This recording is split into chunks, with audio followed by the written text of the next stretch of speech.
really want her to get up and make some leave. Step out the house fresh when I go and get the bag. Popping bottles, popping tags. It's just somebody's fat boy swag. Swag, swag, swag, swag. It's just somebody's fat boy swag. Swag, swag, swag, swag. It's just somebody's fat boy swag. It's just somebody's fat boy swag.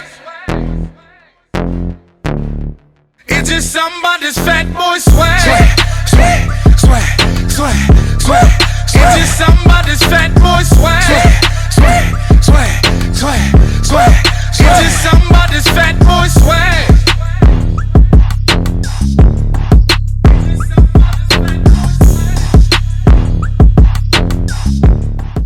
Hey social media fans, welcome back to the Ugn B Show, where we drop dope new content every single Thursday on our growing YouTube channel. I am your host, Ugn B, but before we go any further, you already know what I'm going to ask you to do.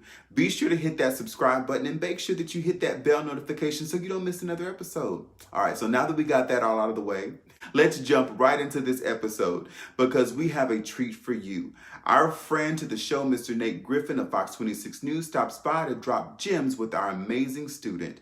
Now, many of you may not know, and some of you probably do know, but aside from my work in the media and entertainment industry, my other profession and first love is education. So I've been in the education sector for over 16 years, so that means that I started when I was 2.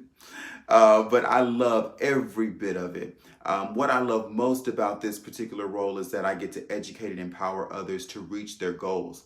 It may seem a little bit naive, but I'm crazy enough to believe that all things are possible and that you can have and be who you want to be in life. I'm forever writing recommendation letters. I'm serving as a reference, mentoring, guiding and leading and teaching, whatever it takes to help others be the best versions of themselves. So don't tell me your ideas, don't tell me your dreams, because immediately I will get to work on making those dreams into a reality. I also believe that my life is not my own and that God literally aligns me with the perfect opportunities to bring others to their destinies. Again, even with this show, it's a vehicle to get people to their next level. So last summer, I had the opportunity to go to lunch and I ran into the Nate Griffin of Fox26 News. And do y'all ever just meet someone and you automatically just know that they're good people and you just really connect and you click with them? Like, I'm like that with every news anchor on Fox26 News. Melissa Wilson is the absolute sweetest. Sally Mack and Lena are hilarious. Jose Grignon is amazing. And let's not leave out my guy, Mike Iskovitz, who we share several posts rocking similar suits and ties. And he's just a joy, just a wonderful guy. And he's always showing me love on my posts, so I love you, man. But one of my students told me that he was interested in being a sportscaster, and I immediately thought about a dynamic public figure to connect him with, who is none other than Nate Griffin. So take a look as we learn more about the legendary Nate Griffin of Fox26 News. Yes, sir. Before we start, like I said, I greatly appreciate you taking time out of your busy schedule to speak to me. I also thank you, Mr. Eugene, for setting this up. This is something that means a lot to me. All righty, Mr. Nate. So, like I said, I'm not gonna take too much of your time. I know you got a busy schedule, so I just want to keep it brief. But I've always seen you on TV. So, like I said, it's an honor to have this opportunity. I first wanted to start off by asking you. I saw that in your bio that you served as a wide receiver at Southern Mississippi. So I wanted to ask you, how was that experience? That playing football, being around like all of that energy, and just how was that overall experience coming up? Well, first of all, I'm honored that you actually are interviewing me. Thank you very much. I certainly appreciate that. It's an honor to be on with you. Nate, if you don't mind me calling you that, I will tell you that anytime you get an opportunity to step on a football field, it's huge. It says a lot of things about you and the coaches who coach you and the people who have helped you to get there. And certainly when you can play at the collegiate level, it's a little different from high school, junior high, and elementary, but it's still football any way you look at it. And so when you get an opportunity to play with people who love the game as much as you do, be coached by people who get paid to coach, but they love the game even more than the amount of money that they make. And if you can play for free, if you can coach for free, you'll do it because it's what you love. Playing football for me was more than just playing the actual game. It was a great learning experience, which has transitioned me to do the things that I do right now, serving as color analyst for Rice Football. And I've been doing some television analyst work as well. So it's helped me to understand the game a little bit better. So I can actually relate those experiences to what I do right now. So more than anything, it helped me to understand what's going on the field. And because I've taken so many licks and I have a few concussions following those licks, I fully understand what those guys are going through on the field. And so, well, actually, in conjunction with your affection for sports, how has that helped propel you in your career at the moment? Well, here's the thing. I think with being on the field is one thing. You speak a different language on the field than you do in the booth.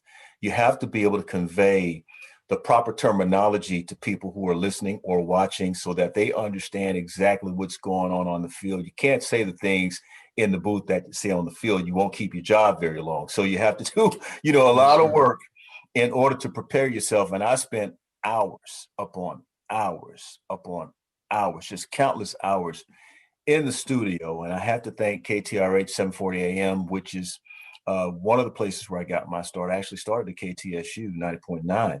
And I learned how to transition the language from being a player or the field to the booth so that it could be understood in a way that people could relate. And we're talking across the board, youngsters, middle-aged, teenagers, all those people who watch football, love the game. You want to be able to make sure that you convey to them what you're seeing on the field in an intelligent manner so that they can pick it up. Otherwise, why are they listening? Why are they watching? You want to be able to make sure that they find some entertainment in doing both. And so with you having such a busy schedule, what is a typical day like for you? As soon as you wake up in the morning to just getting into it, I want to kind of get a little bit more information about that, if you don't mind. Sure, you want to know? I'm here for it. I'm up at 3 a.m. to get ready for a 5:45 sportscast.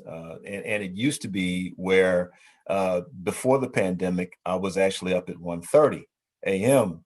getting ready to report for work at 3 o'clock.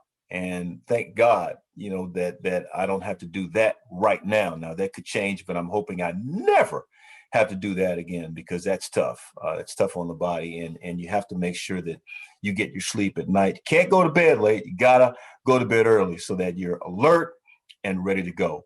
A typical day for me, once I get that first sportscast in at 5:45, I'm good to go. After that, I've got 5:45, 6:45, could be 7:22, 8:22, and 9:10, and it's intense the entire morning because I'm either doing live interviews or I'm doing information gathering, which I have to convey to the audience in the framework of a sportscast. And people want it. They want factual information. They also want to be entertained. When you have guests on, you have to be fully prepared for those guests. So you have to make sure that you have your facts straight because guests, especially the kind of guests I have on in the morning, they will correct you properly and quickly. And so you want to make sure that you're in lockstep with those guys. And most of those people I've covered during my career. I know 98% of the people and have dealt with them face to face probably for the last 25 to 30 years. So I know them well. And the younger people, I've probably dealt with them anywhere inside of 5 to 10 years. So there's a good mix of people with whom I've had to work with, and we've certainly come out on the top end of things. So, I mean, with your passion, your energy that I always get from when I see you Sure. on TV, at this point, since you're doing something you love, does it even feel like you're doing a job? Like, or does it seem like it's just, hey, let's go get to it, It's only a job when I have to wake up. That's the only time it's a job. Otherwise, it's not a job. I have to thank the folks at Fox, Dart Babel, Susan Schiller, also my EP, John Chastain, Chris Lambert. I have to thank them because they do a phenomenal job of giving me the freedom to do the things that I like to do. And you better believe I would run through a brick wall for all of them. And the reason for that is because they've given me the opportunity. These opportunities don't come along very often, and there are only a few of them. So when you take a look around at the market, take a look at how many people are actually doing sports in the morning. I don't think there are very many, especially on television. So because of that, I have to make sure that I am locked in every day and I know what I'm doing. I pretty much know what I'm doing before I go to bed at night. What I'm going to do the next morning, I know what I'm doing before I go to sleep. Before I put my head to pillow, I have to know. And the reason for that is because there are lots of people who are depending on what I do in the morning. There are lots of people who I am responsible to in the morning, particularly the audience, but there are people with whom I work. I want to make sure I make them proud, that I do the right thing. And there's you, Nate. You know, you're watching too. You know, Bernard's watching, Eugene's watching. So I got to make sure when I deliver, I actually deliver. Well, you definitely do that. And like I said, I think that's kind of resembling of the Mamba mentality, but I'm going to call that the thrilling Griffin mentality because that's amazing to have, and definitely got to stay on top of that. Another question I wanted to ask you, Mr. Griffin, is as on your path to your profession, what did you do in terms of education, internship, volunteer programs to first get your first big break into the field? I have to count the amount of internships I actually had. There was KTSU, there was KPRC, there was KHOU, and this goes back to when KPRC was a radio station and television station.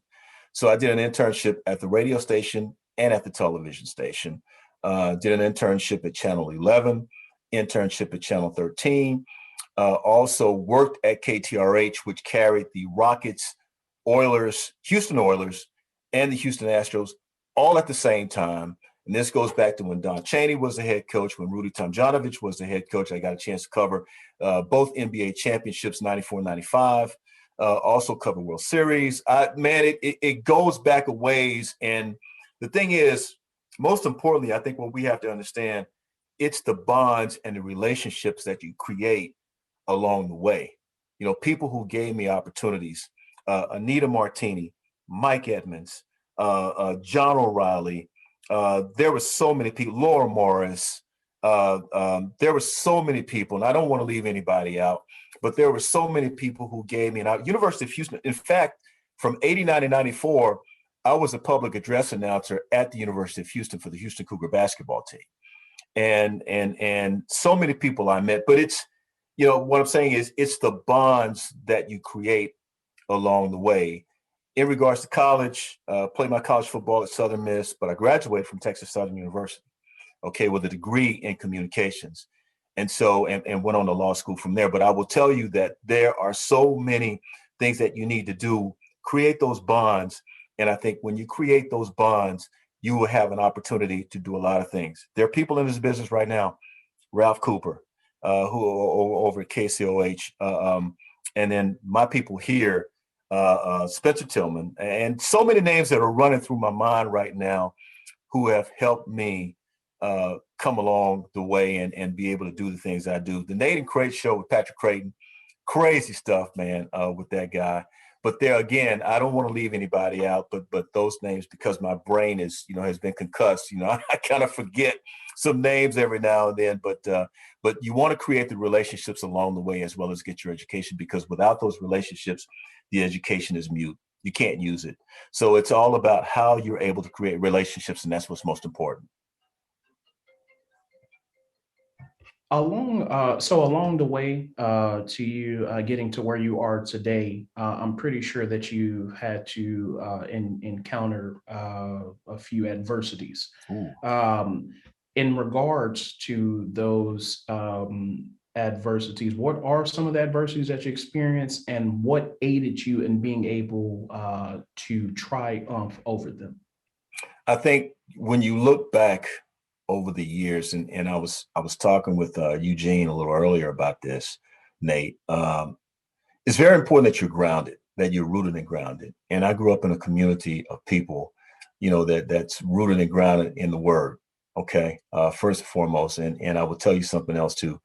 The home upbringing, being raised in a two-parent family, where they always told me that nothing is impossible, everything is possible. I think that did it. And then the sports background has a lot to do with it in terms of giving me the faith to be able to move forward. You're going to get hit, you're going to get tackled, but it's if you can get up, and make a big play after you get hit. But I think what you have to be able to do is work through the hurdles. And again, it comes back to the relationships that you built and how you were raised and what you believe. I've always believed no matter what hurdle, and there have been plenty of them, so many that, to tell you about one or two would be an injustice. But I think the most important thing, again, rely on your bonds and never take no for an answer. Always believe that regardless of what one person tells you, there's going to be someone who says yes. There will always be at least one, maybe 10 no's, but you will always get one yes. That's all you need. If you can get that one yes, that's all you need, man. And you take that one yes and you ride that wave until you are no longer able to ride it. And so in today, like I said, I've been inspired, like I said, by yourself and various others. Stephen A. Smith, all of these people of color. In today's market, do you see an increase of people of color as far as representation, especially in the communications field, or is it something that is gradually getting better and still needs a little bit more attention to? I see an increase at the national level. I don't see it at the local level. And I think that's where it needs to be. There's some work that needs to be done there. But again, I think it's about relationships. People tend to hire those who they know. It's not hard to say yes. The uncomfortable part comes with understanding the people who you don't know and including those people. That's where you want to build a common place of inclusiveness within a community. People who understand the community, those are people who you want to bring in. I have been around so many great, and if we're going to talk about Black broadcasters, I've been around so many great Black broadcasters who didn't get the opportunity to do what I'm doing. And they were better. And I thought that their messages were even bigger. Thank God I had the opportunity to do this now. But I will tell you, there have been so many who have lived and who have passed and just did not get a break. So to answer your question in short, I think there needs to be a better understanding between the communities. And once that understanding is developed, then I think you'll be able to see more of us and more people of color in these positions. Like I said, I greatly appreciate all of that. I mean, I have a few more questions, but I'm pretty much just going to kind of condense it a little bit, and then I want to kind of go to something that I call the quick fire round. So it's going to kind of put you in the hot seat with just quick answering things. But before we get to that, the last question that I have for you is far as coverage on the local level, what are some of the suggestions for someone who is totally inexperienced, who may have not had the opportunity to get into a program via university or so? What are some recommendations that you could recommend to them if they want to start getting into the local level? First of all, you need an internship. That's the first thing. But where you are right now, what you need to do is work on your writing. Work on your speaking, work on being able, remember what I said earlier about conveying the message to the listening audience or the viewing audience. You have to work on those things because it's going to take some time. In fact, it's going to take a lot of time. So you're going to need to read as much as you possibly can. The most important thing is being able to think on your feet in this business. When you read, you're able to think on your feet because you can rely on the information with which you've read. And that's the most important thing. Ending a sentence with a preposition is probably not going to work either. So you really got to work on the language piece of it. Those are the most important things. And then you make yourself more marketable to those who might be able to give you an opportunity for an internship. But you have to come across a certain way in an internship. Be well read, work on that voice, learn as much as you can. So when you ask for an opportunity and people are asking questions, you'll be able to answer those questions fundamentally correctly. That's important, being able to answer those questions correctly and giving them a piece of you, entertaining them with the knowledge that you gain from what you read. So that's where I would start. That's a long answer, okay? Now, I'm going to keep this answer short. Get the internships by writing those news directors, by writing those stations, by calling those stations, by showing up at those stations. The COVID-19 restrictions are sort of lessening. So that's going to give you an opportunity to maybe show up. They may still tell you that, you still need to call or keep sending those requests, but I would start that way. And then you call around to the different stations and see, who's willing to work with you and give you those opportunities for an internship. But that's where you start. Definitely noted. So we're gonna, like I said, we're just gonna end everything with the quick fire round. So this first thing that I have for you, it's kind of resemblant of date, marry, or not date at all, but I call it cover one, continue one, or drop one. So cover one, these three topics that I'm gonna give to you. You can only, cover it for a short period of time. Continue on is something that you would do, for life, or this particular drop one, you just don't want to be involved with it either. So the three that I have for you is basketball, football, and baseball. All right, let me make sure I understand this, because you're doing to me what I normally do to everybody else. Put them on the hot seat. So cover one is what I want to answer it. Continue is if I want to continue on with that same subject or question, and then drop one, I don't want to bother with it at all. At all. Got it. So baseball, basketball, and football. Okay. Football is one, baseball two, basketball three. Basketball three. All right. Well, this is my favorite part. So I'm just going to ask a question, and you just answer to the best of your abilities, and we'll see how quick you can go. Let me see if I can start my timer. No, I'm not going to put you on the timer. I'm not going to get you on the timer. Oh boy. All right. So first question. Well, I always wake up feeling energized. Do you prefer hot or cold? Hot. Favorite non-alcoholic drink? Coffee. Favorite music artist or artists of all time? Spinners. Great music. Favorite pair of shoes all time?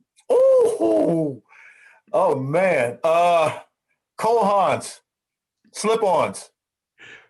Favorite sports person or athlete of all time? Willie Mays. Favorite sports team of all time? Los Angeles Dodgers. If I wasn't a great sportscaster, I would be a lawyer. My name is Nate Griffin, and I'm a humble, loving family man. That's it. That's all of the quick fire questions I had for you, Mr. That's Griffin. rough. Yeah, just wanted to have a little bit of fun. Once again, I greatly appreciate you taking time out of your busy schedule to speak with me today. I believe that I have received so much information in such a short period of time. And I want to commend you on doing a great job every time you step out in front of that camera. Every time, like I said, when I saw you coming up, I'm always getting energetic. I'm like, man, I want to go over there and like be with him right now. So I hope that as I'm getting into this field, I'm able to do a service and be as half as great as you. So you definitely serve as a big inspiration for me. And once again, Mr. Eugene, I greatly appreciate you setting this up. I just want to tell you guys, I got an opportunity to kind of sit in and listen to the interview. Amazing job, amazing job. Nathan Nobles, I have to tell you, you are you're built for this, man. You did a wonderful job, and I'm so proud of you, and I'm so glad that we could bring you two together.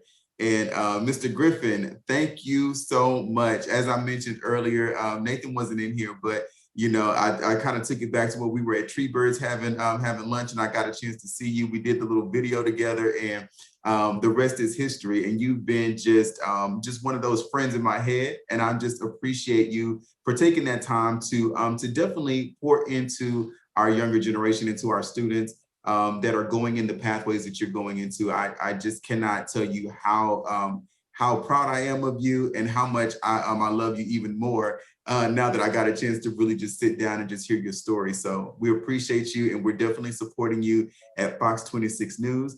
And you can, Mr. Griffin, can you do your sign off like you do on Fox26 News? You know, yes, we need it. We need it. I need that right. to be the seal of the day. I need it. All right, let's see what we can get. That's gonna do it for today. I'm Nate Griffin, Fox 26 Sports. I love it. You like that? Yes. All right. Wasn't that simply amazing? I just have to shout you out, Nate, and tell you thank you so much for being a stand-up guy that's genuine and gives back to his community. Your humility is something to aspire to. Thank you for this opportunity, and thank you for taking the time out of your day to pour into other people. You know, being on these public platforms and things like that, and being at this high stature, sometimes it's easy to forget the people or the struggle that you actually experience when coming through and becoming who you are. So thank you for not forgetting who you are, and thank you for reaching back and to pull up another young brother. Thank you so much, and we love you for watching.